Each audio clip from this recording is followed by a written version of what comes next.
Dear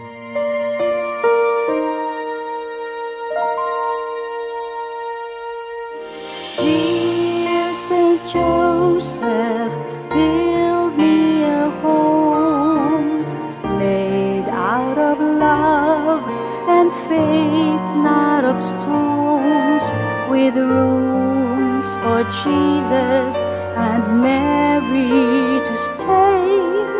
For if I keep them near me, then I will never go astray.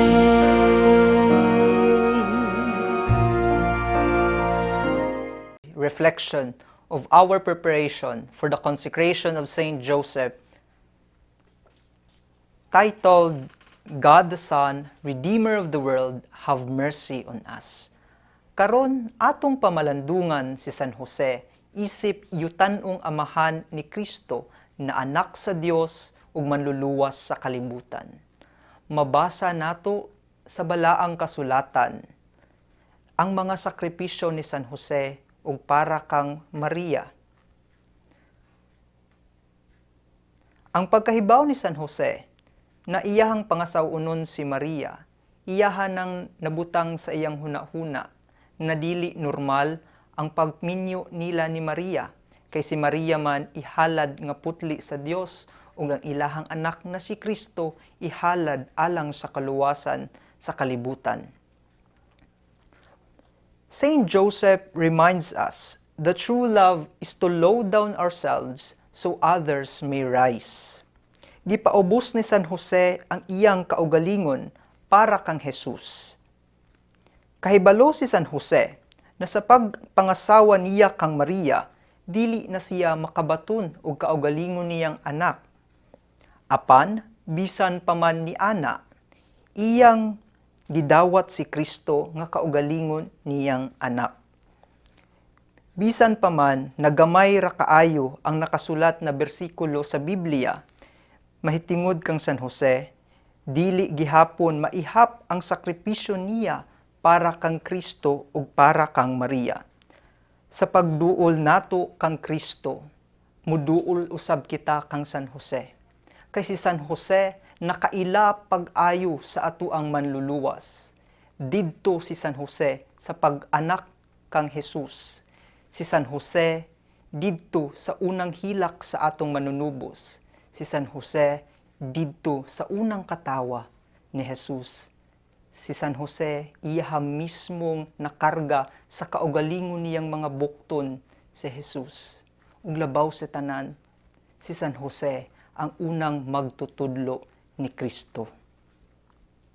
Let us all remember that during the crucifixion, when the world gained a Savior, Mary and Saint Joseph loses a son. Saint Joseph shared the same pain with Mary when they saw their son hanging on the cross, dying because of pain. And that is what we call true love. The love of a father to a son. Ako akanang na-feel na higugma, bisan ako gikan sa broken family, wala ako gigasahan sa relasyon anak ug amahan sama sa uban. Apan, gihatagan ako og spiritual nga ginikanan sa Dios, pinaagi ni Maria nga akong spiritual na inahan, og si San Jose na spiritual na akong amahan. Usahay na ay panghitabo sa akong kagalingon, nangita ko og gugma sa amahan, bisan wala ako biological father, naa si San Jose para kanako. With all of these things, it is righteous enough that we must thank Saint Joseph for taking good care of Mary and Jesus, for loving him and the Blessed Virgin Mary with all his heart. The same thing na atong buhaton sa atong amahan. Ako, isip usa ka anak, mapasalamaton gihapon sa mga sakripisyo sa akong amahan. I will never forget that it was my father who is there when I take my first steps. Now I am in my 1,000 years journey. Sama ni San Jose, iyahang giagak ang unang mga lakang ni Kristo, ang mga lakang ni Kristo nga nagluwas kanatong mga katawhan. Saint Joseph, chaste spouse of the Blessed Virgin Mary, pray for us.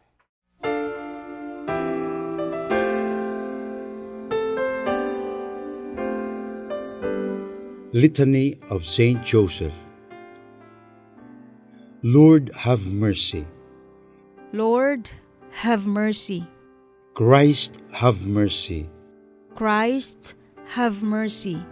Lord, have mercy. Lord, have mercy. Christ, hear us. Christ, graciously hear us. God, the Father of heaven, Have mercy on us. God, the Son, Redeemer of the world, Have mercy on us. God, the Holy Spirit, Have mercy on us. Holy Trinity, one God, Have mercy on us. Holy Mary, Pray for us. Saint Joseph, Pray for us. noble offspring of David, Pray for us. light of patriarchs, Pray for us. spouse of the Mother of God, Pray for us. chaste guardian of the Virgin, Pray for us.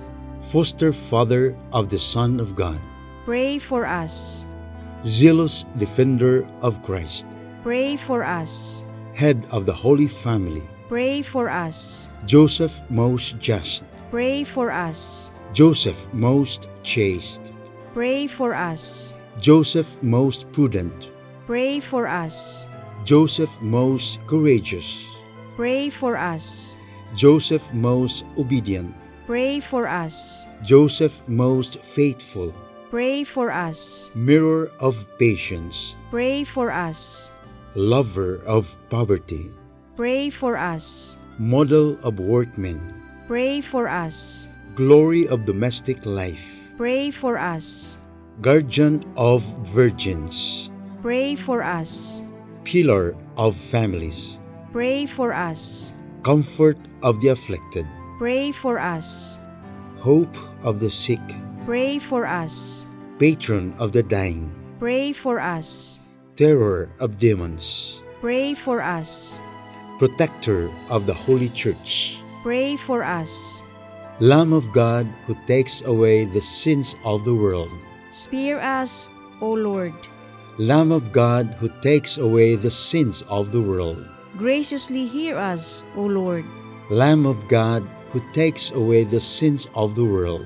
Have mercy on us, He has made him Lord of his household. and prince over all his possessions. Let us pray. O God, who in your loving providence chose Blessed Joseph to be the spouse of your most holy mother, grant us the favor of having him for our intercessor in heaven, whom on earth we venerate as our protector. You who live and reign forever and ever. Amen.